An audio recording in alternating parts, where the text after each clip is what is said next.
Haney Biz presents Entrepreneurs Unlimited. Here's your host, Mark Haney.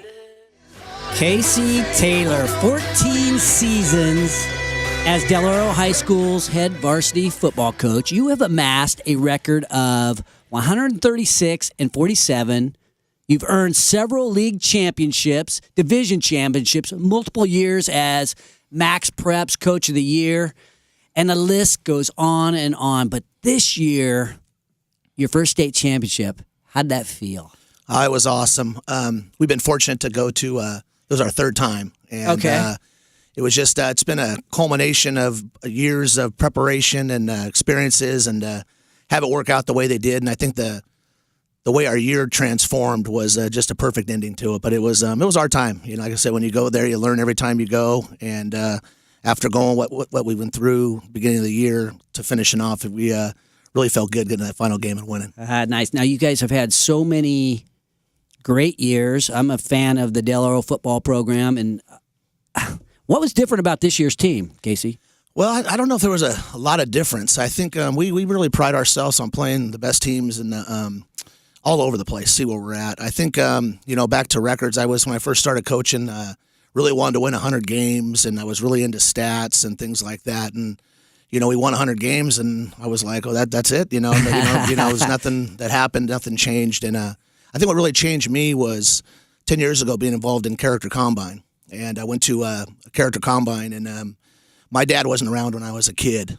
He was a Vietnam vet, was in and out of jail. So the coaches in my growing up were big father figures for me. So when I coached, I was always giving back, but I don't think I was really taking the time to make those personal connections with kids. So I went to this Character Combine 10 years ago, and there was a guy named Joe Ehrman that really broke down what it is to be a man. As growing up as boys, we're taught, the guys that are best on the field are the popular kids, and then it kind of gets into junior high, and it's about girls and who's got the best looking girls. And then as you get older, it's who's got the most money and those types of things. It just really hit me because I had never dealt with my dad. Mm-hmm.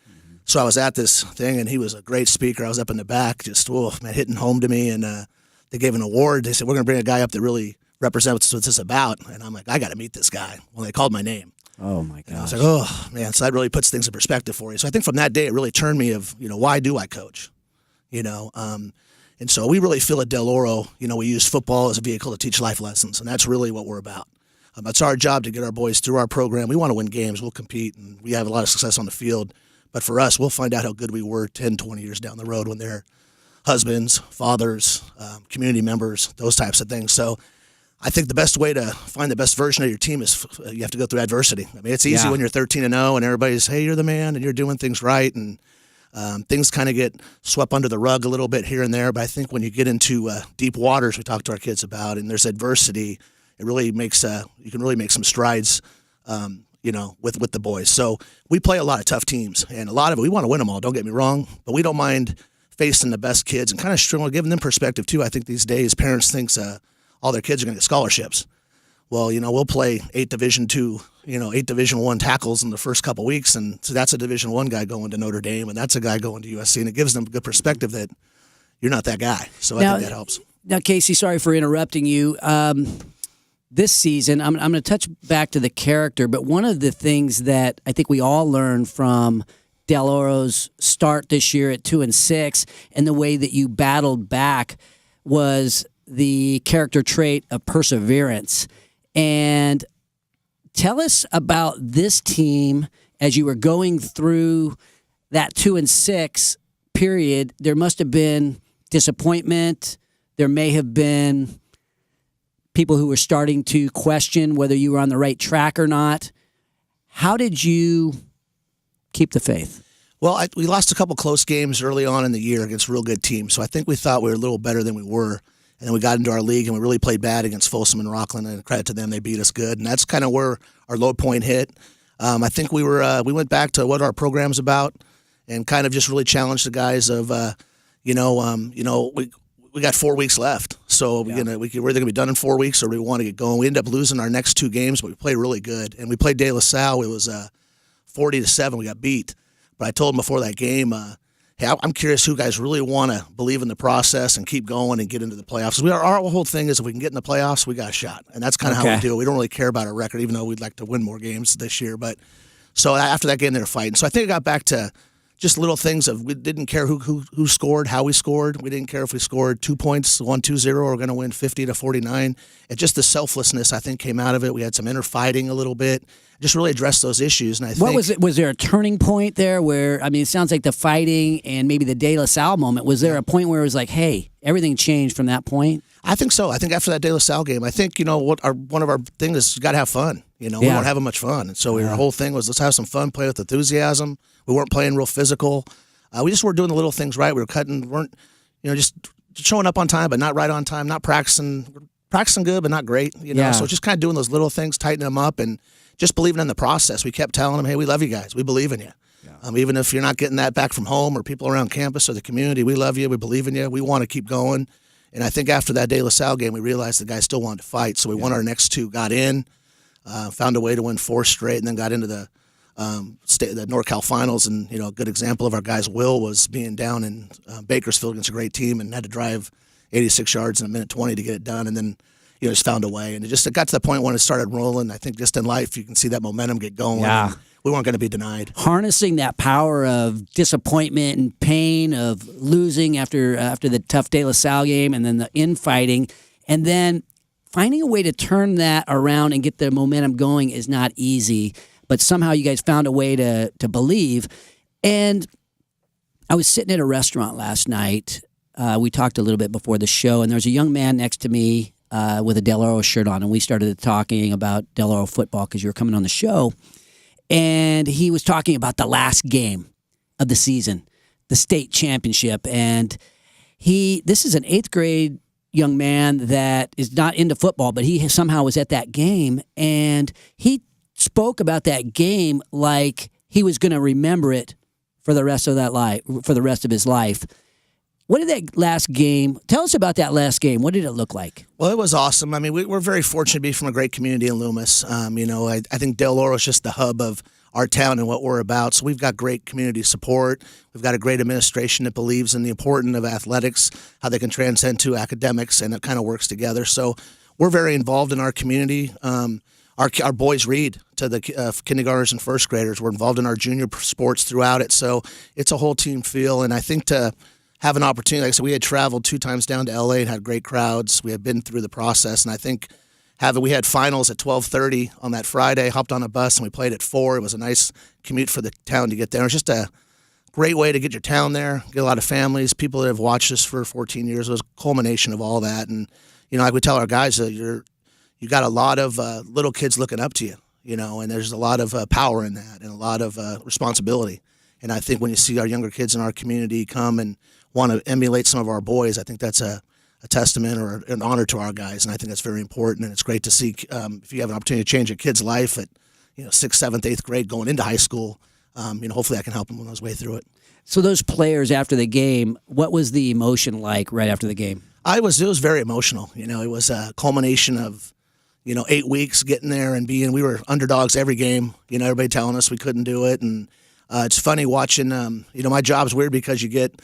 Everybody's an expert, probably like your jobs too, yeah. But they can go on blogs now, put a fake name in, talk about how bad you are, you and your coaches and your players. That happens to you too? Oh, come on, man. I thought probably that was talking just right me. now about it. But it goes on, and just to see that go, and it was funny. Somebody sent me a cut up of all the blogs from week 4 all the way, and just how people, I don't know who, the doubters. Yeah, and just how it changed, and it's just great. I think that's for me personally, that's motivation and kind of that inner. Keeps me going, and it just proving people wrong, people you can't do it. Why are they doing this? Why are they doing that? Why are they playing these tough teams? And, they got lucky, they did this or whatever. But, we must have a lot of luck because we've been pretty fortunate over the last few years. But I think a lot of that's just really facing adversity and fighting through it and really believing in the process. And we really talk about the process. Well, coming back from a 2-6 to win the state championship at the level that you guys play at in high school football is something that those players are going to remember for the rest of their lives. The people that were at that game are going to remember that for the rest of their lives. And they're going to remember the character that came through in order to overcome those doubters and overcome the obstacles, overcome those really great teams that they needed to overcome. And it's those life lessons that I think in business we so often recall.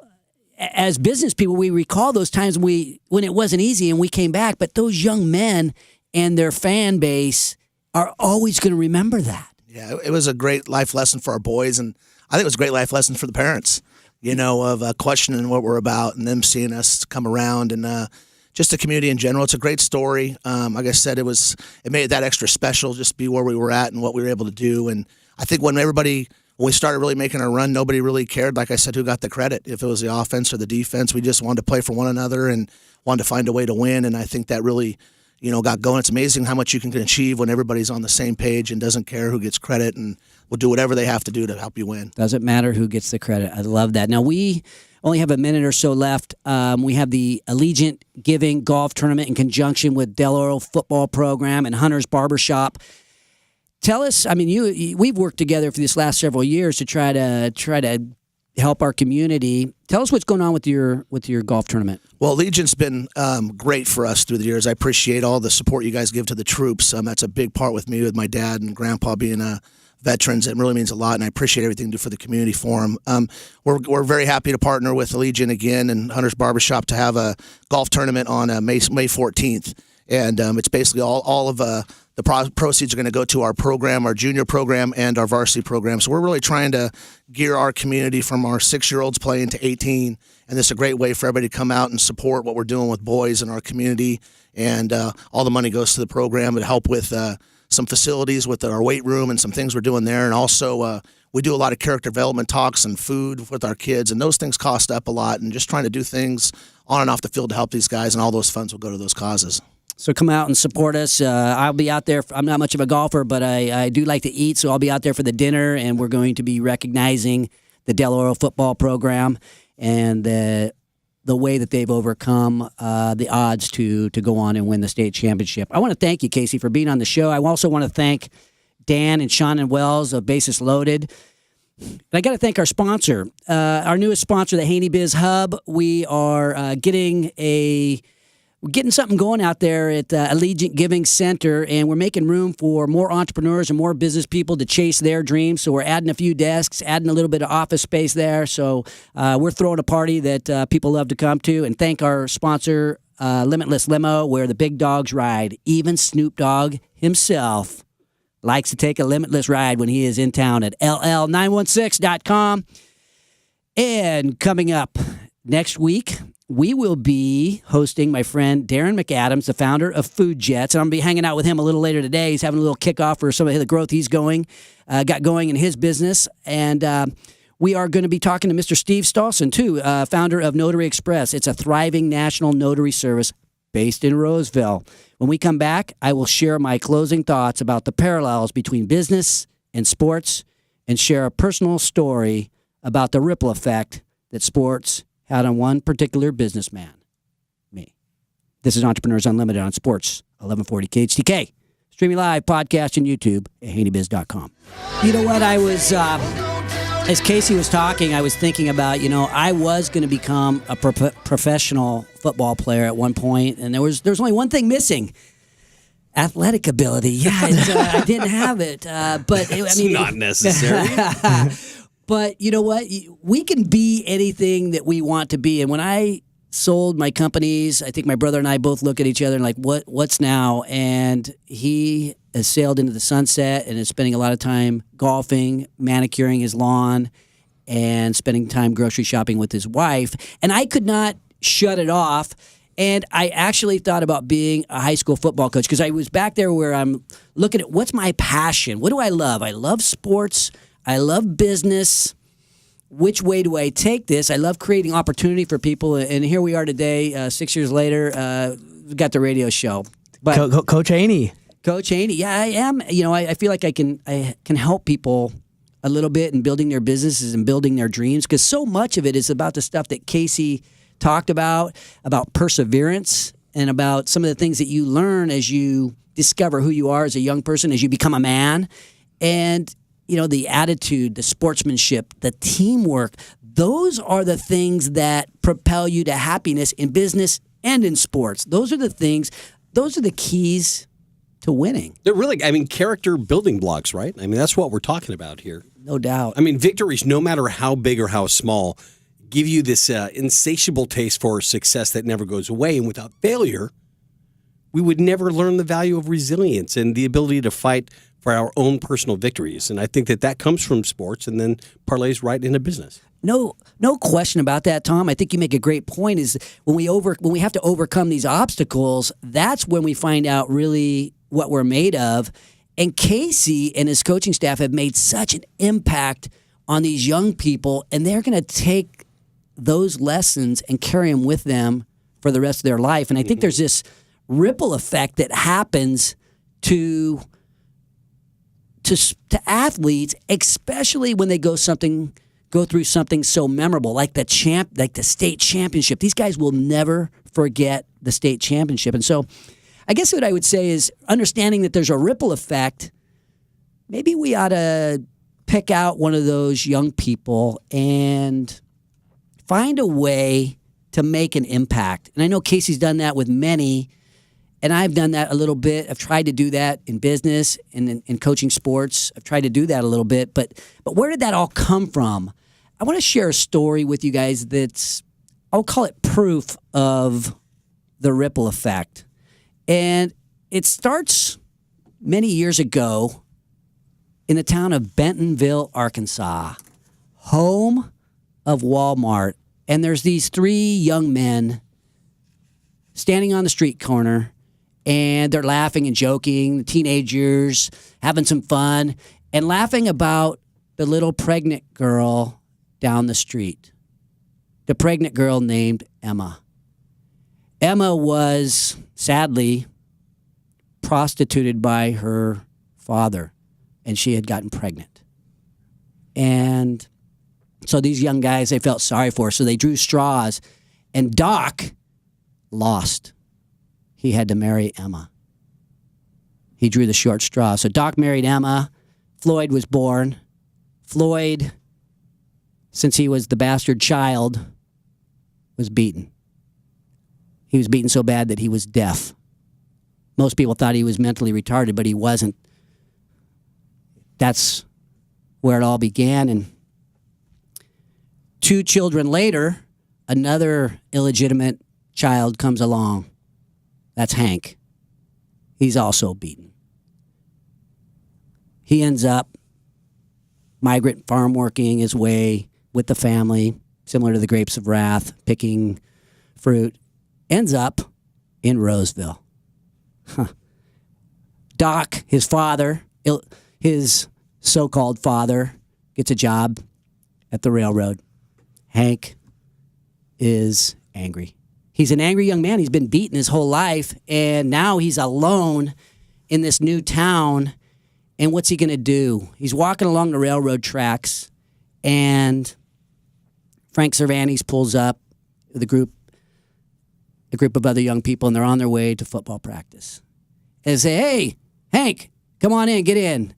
Reluctantly, Hank gets in, and when Hank gets to football practice, he's recognized for his heart. He has no cleats, doesn't have any of the stuff that other football players have. But he's recognized for his heart. And he's not even that good of a football player. He doesn't have anything special other than his heart. And he wouldn't smile because he had this tough upbringing. He had been beaten and raped and all kinds of crazy stuff. But now he was on a football team. And the varsity football coach, a man named Mott, recognized him. Mott said, "Hey, Hank, nice job out there." And Hank wouldn't smile. Hank wouldn't smile because his teeth were messed up. And Mott recognized how embarrassed he was, and he bought him his first toothbrush. Mott saved that young man's life. Football saved that young man's life. That young man found a way to play 4 years of high school football and start a business selling TVs And guess what? Guess who his first customer was? It was Mott. The old high school football coach came through and bought a TV from Hank when he started that TV shop. And you know what? You think about the ripple effect and what happens with sports and with overcoming obstacles and these memorable times. You know, they stay with you and they're passed down from generation to generation because if you don't know by now, Hank is my dad. Doc was my grandfather, who I only met a few times. Emma was my grandmother. And Mott was a man that pulled me up as a young businessman when I was starting my career. So you think about the ripple effect and what that means. And I went on to coach football, baseball. We had state championships in youth football, and we had a lot of success in baseball at the competitive level. And you know what? It's in me. And I got this flag over here. One of the guys that I picked out in my coaching career was a guy named Lance. And Lance was a guy that had a little bit of a troubled youth as well. And Lance had his ups and downs, but I coached him for several years, kind of took him under my wing. Maybe not too dissimilar from the way Mott took on my dad. And Lance went to Afghanistan. And when he came back from Afghanistan, you know what he brought me? He joined the Marine Corps. He went to Afghanistan at a time of war. And when he came back, he brought his old coach this flag that flew in Afghanistan. So you think about the ripple effect that Casey Taylor has on his players. You talk about the ripple effect that high school football coaches have on their players, the ripple effect that we all can have in our lives. And I think it really calls to us, what are you doing? What are you doing? So I would say I want to thank all the people that coached me in my life. Coach Wallace, Coach Garcia, Coach Poole, Coach Del Grande. I want to thank everybody who's helped me in my life. And I can tell you, God bless you, and God bless everybody who's doing what we do. Never above you. Never below you. Always by your side.